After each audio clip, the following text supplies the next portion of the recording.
Менің аты жөнім Әбдімомын Ділдаш Қаппарқызы. Пән сызу негіздері. Бүгінгі өтетін тақырыбымыз геометриялық денелердің аксонометриясы. Мақсаты аксонометриялық проекциялар тұрғызудың әдістерімен таныстыру. Бүгінгі дәрісімізде геометриялық денеметриялық аксонометриясын тұрғызғанда пирамиданың, призманың тұрғызу әдістерімен және цилиндр, конус, шар тұрғызудың әдістерімен танысамыз. Бұларды тұрғызбас бұрын біз пирамиданың, призманың, цилиндрдің, конустың, шардың қандай геометриялық дене екендеріне анықтама беріп өтетін боламыз. Ой сергіту сәті, ойымызды жинақтау үшін суреттен сызба сызықтардың түрлері мен геометриялық фигураларды табыңыз. Қалай ойлайсыздар, бұл суреттерде қандай геометриялық фигура мен сызба сызықтардың түрлерін көріп тұрмыз? Ойланды, жауап бердік. Енді тексерейік жауабымызды. Кім қандай сызба сызықтарының түрі мен геометриялық фигураны тапқандығын. Біріншісінде дұрыс айтасыздар, тұтас ирек сызық, екінші тұтас жуан негізгі сызық, үшіншісінде трапеция геометриялық денені көріп тұрмыз, пирамиданы көріп тұрмыз және шаршы немесе квадратты көріп тұрмыз. Жауаптарыңыз дұрыс болды деп есептеймін. Енді геометриялық денеден бастайық. Ең бірінші бізде пирамида. Пирамида дегеніміз не? Бізде мектеп бағдарламасынан белгілі барлық геометриялық денелердің өзіндік анықтамасы бар екендігін. Ендеше пирамида дегеніміз бұл табаны деп аталатын көпбұрышпен және бүйір жақтары деп аталатын үшбұрыштармен шектелген көпжақты пирамида деп атайды екенбіз. Пирамиданы салудың аксонометриялық суреті кескіні бейнеленген төмен жағында. Көңіл аударып қарайық. Пирамиданы аксонометриясын салу үшін біз бірінші пирамиданы не істейміз? Осьтік координата жүйесіне орналастырамыз. Пирамиданың үш көрінісін салған көрінісі бар, алдыңғы, үстіңгі және сол жақ көріністері. Берілген пирамиданың түрлеріне байланысты пирамида бізде бөлінеді толық және қиық деп. Толық дегеніміз, толық пирамида дегеніміз не? Толық пирамида дейміз барлық қырлары мен төбелері, табандары бар пирамида, бұл толық болып есептелінеді. Қиық пирамида дегеніміз жартысы қиып алынып тасталған, өз төбе жағынан қиып алынып тасталған пирамида, бұл қиық болып айтылады екен. Сонымен қатар пирамида бізде бұрыс және дұрыс болып бөлінеді. Қандай жағдайда пирамиданы біз бұрыс дейміз? Бұрыс пирамиданың табаны дұрыс көпбұрыш болады. Оның төбесінен табанына түсірілген перпендикуляр табандағы көпбұрыштың центріне түседі екен. Бұндай жағдайда пирамида дұрыс болып есептелінеді. Мына жердегі кескінге көңіл аударсақ, біз айттық, табаны дұрыс көпбұрыш болады. Көріп тұрсыздар, табаны дұрыс көпбұрыштармен. Және табанына түсірілген перпендикуляр көпбұрыштың центріне түсіп тұр екен. Бұндай жағдайда бұл пирамида бізде дұрыс пирамида деп аталынады екен. Енді бұрыс пирамиданың табаны бір-біріне тең көпбұрыштардан құралмайды екен. Және төбесінен түсірілген перпендикуляр табанның көпбұрыштың центріне түспейді. Сондықтан бұл пирамида бізде қиық пирамида деп аталынады. Бес бұрышты пирамиданың қиғаш бұрышты фронталь диметриясы. Енді пирамиданың табанындағы көпбұрыш деп айттық пирамиданы. Пирамиданың табанындағы көпбұрыштардың санына байланысты 5 бұрыш, 3 бұрыш, 6 бұрыш болуы мүмкін екен. Пирамида қиғаш бұрышты фронталь диметриясы дегеніміз не? Біз айттық, фронталь диметриясы дегеніміз берілген пирамиданың диметриясы екі бұрышқа тең өлшем жасай аксонометриялық проекциясы тұрғызылса, онда бұл пирамида бізде қиғаш бұрышты фронталь диметрия деп аталынады екен. Сіздер көріп отырған суретте 5 бұрышты пирамиданың қиғаш бұрышты диметриясы кескінделген.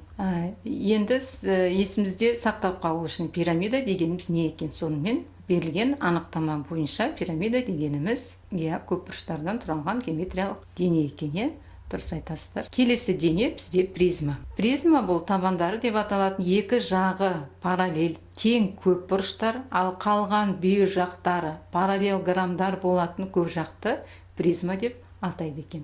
Анықтамасы есімізге түсті ғой? Түсті. Ендеше призмаларды тік және көлбеу призмалар деп екі топқа бөлінеді екен. Енді қандай жағдайда призмалар тік, қандай жағдайда біз көлбеу призма деп атаймыз? Үш бұрышты көлбеу призма көріп тұрмыз. Берілген табандарына жастыққа қиғаш бұрыш жасай орналасқан призманы біз көлбеу призма деп атайды екенбіз.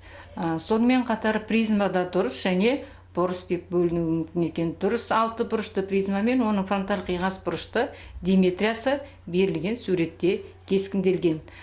Бұл жерде призманың аксонометриясын фронталь болсын, горизонталь болсын, немесе профиль жазықтығында орналастырсақ та, бұл жердегі қиғаш бұрышты диметрия жазықтықтардың орналасуына байланысты өзгеріп отыруы мүмкін екен.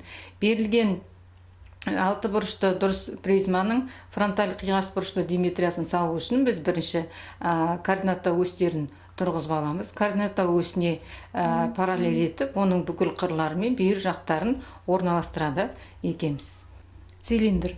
Цилиндр дегеніміз ол тік төрт бұрыштың бір осінен айналдыру арқылы, тік бұрышты төрт бұрыштың, көріп тұрмыз тік бұрышты төрт бұрыштың бір осінен айналдыру арқылы пайда болған кеңістіктегі геометриялық фигура бұл бізде цилиндрді береді екен. Цилиндр үстіңгі және астыңғы шеңберлері табан болып табылады. Цилиндрдің үстіңгі және астыңғы шеңберлер табан болып табылады екен. Сонда бізде цилиндр екі табаны бар екен. Екі шеңбер центрінен өтетін түзу, екі шеңбер түзуінен өтетін түзу бұл бізде аталады цилиндр осі деп аталады. Жақсы.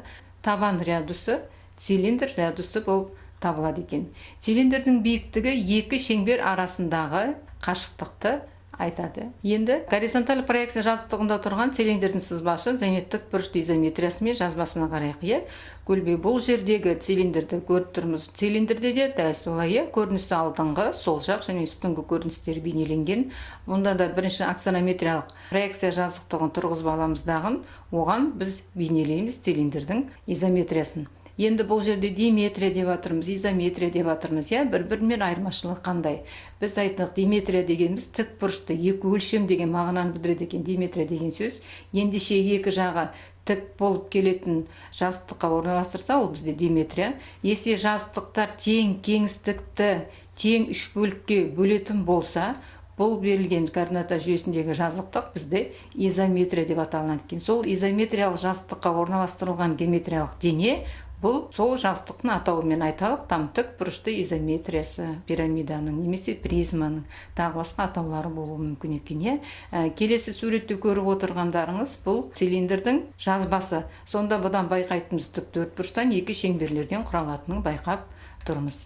Келесі суретте бейнеленген бұл көлбеу цилиндрдің сызбасы. Бұл жердегі көлбеу цилиндрдің сызбасындағы барлық қырлары мен жазықтықтары 90 градусқа тең емес бұрыш жасай орналастырғанын байқап тұрмыз. Сондықтан да біз оны көлбеу цилиндр деп атаймыз. Келесі геометриялық дене бұл конус.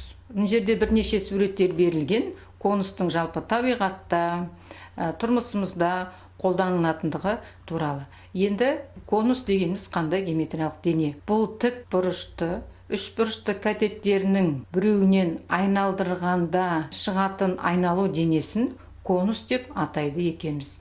Конустың да табанының радиусы және конустың биіктігі бар. Айналу конусының сызбасы және аксонометриясы берілген. Бұл жерде тоже конустың жазбасы. Мен жердегі айналу конусының сызбасы, конус уже екі алдыңғы сол жақ үстіңгі көріністерден байқайтымыз. Нелерден тең берілі үш бұрыштар мен шеңберден құралатындығын байқап тұрмыз. Ал аксонометриясы бұл жерде конустың изометриясы берілген. Неліктен изометриясы дедік? Өйткені изометриялық жазықтықта орналасқан тамадын изометриялық жазықтықта орналастырып, конустың біз несін салады екенбіз? Аксонометриялық өсін тұрғызады екенбіз. Келесі суретте, бұл суретте байқап отқандарыңыздай, бұл конустың жазбасы бейнеленген. Келесі бізде конуста тік және көлбеу конус болып бөлінеді екен. Тік конус дегеніміз жазықтыққа тік 90 бұрыш жасай қиылысқан нүктелер арасындағы салынатын конус бізде тік конус деп аталынады. Көлбеу конус дегеніміз конус қандай бір жазықтыққа 90 градусқа тең емес бұрыш жасай көлбеу орналасқан денені біз көлбеу конус деп атайды екенбіз. Егер төбесі мен табанның центрін қосатын болсақ, түзу оның табаны перпендикуляр болмаса, конусты көлбеу конус дейді екенбіз. Берілген осьтік сызба бірінші суретте конустың табанына тік бұрыш жасай, центрін қосып тұр перпендикуляр болып. Ендеше бұл бізде тік конус. Перпендикуляр болмаса, онда конус не деп аталады екен? Дұрыс, көлбеу конус деп. Келесі дене бұл шар. Шар дегеніміз не? Дөңгелекті диаметрлерін біреуінен айналдырғанда пайда болатын денені біз шар деп атайды екенбіз, иә.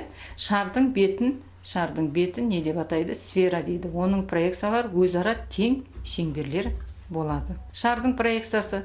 Бұл жерден шардың проекциясын байқап тұрғанбыз. Жаңа алдындағы геометриялық денелерде тік бұрыштарды, тең бүйірлі үшбұрышты, тік төртбұрышты құрап жатса, проекциясындағы алдыңғы сол жақ көріністері, ал шардың проекциялары сол жақ көрініс, түнгі көріністерде өзін қайталайды екен. Енді сабақты қорытындылап өтейік. Бүгін біз негізгі геометриялық денелердің аксонометриясының тұрғызудың кейбір ережелерімен, анықтамалықтарымен таныстық, иә. Ендеше табаны деп аталатын көп бұрышпен және бүйір жақтар деп аталатын үш бұрыштармен шектелген көп жақты не деп атаймыз? Пирамида деп атайды екенбіз. Дұрыс айтасыздар. Келесі сұрақ. Призма дегеніміз не? Жақсы. Призма дегеніміз табандары деп аталатын екі жағы параллель тең көп бұрыштар, қалған бүйір жақтары параллелограммдар болатын денені біз призма деп атайды екенбіз.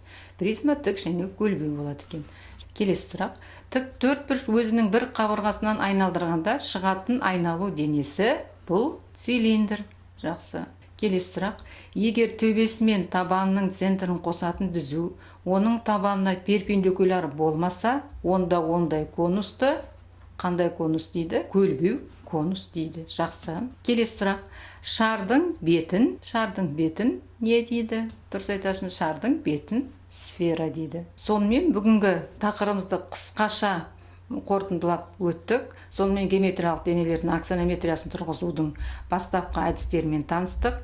Оның ішінде пирамиданың, призманың, цилиндр, конус, шар тұрғызудың әдістерін көрдік. Сау болыңыздар.